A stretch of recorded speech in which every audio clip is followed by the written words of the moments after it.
Hello दोस्तों, स्वागत है आप सबका एक बार फिर से चैनल में। दोस्तों, मैं आपको इस वीडियो के माध्यम से मॉडल टेनेंसी एक्ट के बारे में बताने वाला हूं, जो कि भारत सरकार के द्वारा अभी कल ही ये नियम बनाया गया है। ये दोस्तों नियम मकान मालिकों के लिए और किराएदारों के लिए दोस्तों काफ़ी ज़्यादा महत्वपूर्ण होने वाला है। प्रधानमंत्री श्री नरेंद्र मोदी जी की बैठक में कल के दिन कैबिनेट ने यह बैठक लिया है और मॉडल टेनेंसी एक्ट के मसौदे को मंजूरी दे दी है। अब दोस्तों इस पर जो महत्वपूर्ण बातें हैं कि मकान मालिक को घर के मुआयने, रिपेयर से जुड़े काम या किसी दूसरे मकसद से आने के लिए आपके जो किराएदार होगा उसे लिखित नोटिस एडवांस में देना होगा। और अगर किराएदार 2 महीने तक मकान मालिक को किराया नहीं देता है तो उससे घर या जगह खाली कराई जा सकती है। ये नए नियम की कुछ हाइलाइट्स हैं।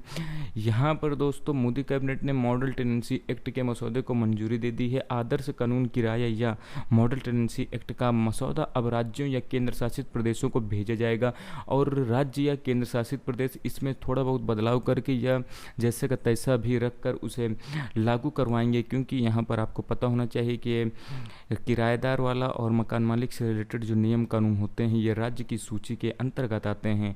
प्रधानमंत्री नरेंद्र मोदी की अध्यक्षता में सेंट्रल कैबिनेट की बैठक में इस मसौदे को मंजूरी दी गई है। इसका उद्देश्य क्या है तो दोस्तों इसके हिसाब से मकान मालिक और किराएदारों के बीच मतभेद को कम किया जाएगा। मोदी सरकार ने कहा है कि आदर्श किराया कानून के बाद बहुत से खाली घर किराए पर चढ़ाए जा सकेंगे। घरों की कमी जो है दूर होगी और प्राइवेट प्लेयर्स को बिजनेस का भी मौका मिलेगा। मॉडल टेनेंसी एक्ट में कहा गया है कि अगर किराएदार 2 महीने से अधिक समय तक अगर मकान मालिक को किराया नहीं देता है तो उससे घर को खाली कराया जा सकता है।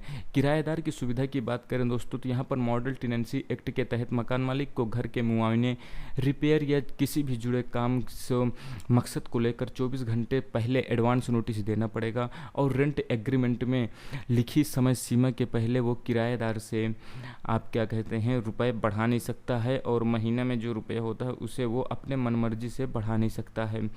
और जब तक उसने लगातार 2 महीने तक किराया न दिया हो तभी वह निकाल सकता है। ठीक है। इसके बाद सिक्योरिटी डिपॉजिट की बात यहाँ पर की गई है। किराए पर घर लेने के मामले में सिक्योरिटी डिपॉजिट पर अक्सर विवाद होता रहता है। नए मॉडल के तहत यहाँ पर साफ कहा गया है कि रेजिडेंशियल बिल्डिंग के लिए सिक्योरिटी अधिकतम 2 महीने का किराया लिया जा सकता है, जबकि नॉन रेजिडेंशियल जगहों के लिए अधिकतम 6 महीने का किराया लिया जा सकता है। यहाँ ध्यान देने योग्य बात है, इसको आप ध्यान दे सकते हैं। इसके बाद अगला पॉइंट जो है जगह खाली करने का क्या प्रावधान है।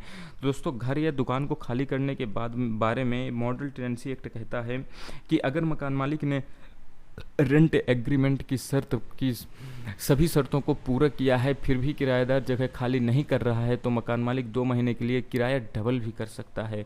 फिर भी खाली नहीं करने पर किराया 2 महीने बाद 4 गुना कर सकता है। मकान मालिक की शर्त में जगह खाली करने से पहले नोटिस देना शामिल है। मकान मालिक किराए वाले मकान या दुकान को खाली कराने के लिए नोटिस दे सकता है। इसके बाद 1 दिन पहले लिखित में या मैसेज मेल आदि से माध्यम से बता सकता है। आगे किराए कानून से फ़ायदा क्या होगा। किराए कानून से फ़ायदा ये होगा कि मकान मालिक और किराएदारों के बीच में जो विवाद है उसमें कमी आ जाएगी। अभी विवाद की आशंका के चलते कई मकान मालिक घर को खाली रखने में ही ध्यान देते हैं और किराएदार रखने से कतराते हैं। इससे किराएदारों को फ़ायदा होगा कि कोई किसी की प्रॉपर्टी पर कब्जा नहीं कर सकता। मकान मालिक भी किराएदार को परेशान कर घर खाली कराने को नहीं कर सकता। इसके लिए ज़रूरी प्रावधान बनाए गए हैं। घर खाली करना है तो मकान मालिक को पहले नोटिस देना होगा।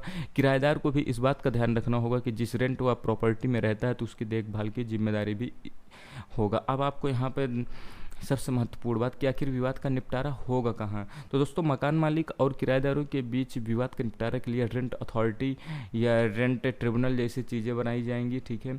वहाँ होगा क्या कि मकान मालिक और किराएदार अथॉरिटी के सामने पेश होकर रेंट एग्रीमेंट करेंगे। दोनों पक्षों को एग्रीमेंट होने की तारीख से 2 महीने के अंदर रेंट अथॉरिटी को सूचना देनी होगी। रेंट अथॉरिटी मकान मालिक और किराएदारों के बीच के संबंधों को स्पष्ट भी करेगी। तो ये दोस्तों महत्वपूर्ण जानकारी है। उम्मीद है आप लोगों को पसंद आई होगी। यदि आपको कोई भी कन्फ्यूजन है तो आप कमेंट बॉक्स में बता सकते हैं, आपको वहां पर उसका सोल्यूशन दे दिया जाएगा। यदि आप चैनल पर पहली बार हैं तो चैनल को सब्सक्राइब कर ले। मिलते हैं अगली वीडियो में, तब तक के लिए धन्यवाद। जय हिंद।